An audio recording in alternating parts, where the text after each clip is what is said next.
ये गुरु बहिना घर शिव चर्चा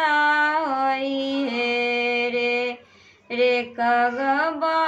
गौरा मैया के खबरी दीह पहुँचाए गुरु बहिना घर शिव चर्चा होई है रे एहो शिव चर्चा में ब्रह्मा जी आई है रे संग सरस्वती मैया आई है रे शिष्या जोरी करब परिणाम शिव चाके गाव भजन मारे रे शिष्या जोरी करब परिणाम शिव चाके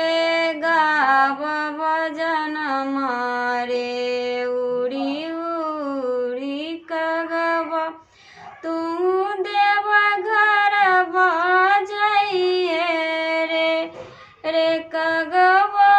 देव घर बजाइए रे कगब गौरा मैया के खबरी दीह पहुँचाए गुरु बहिना घर शिव चर्चा होई है रे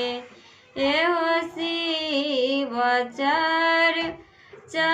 में गणपति आई है रे संगवारी दिसी आई है रे शिष्या जोरी करब परिणाम शिव चाके गाव भजन मारे रे शिष्या जोरी करब परिणाम के शिव चाके गाव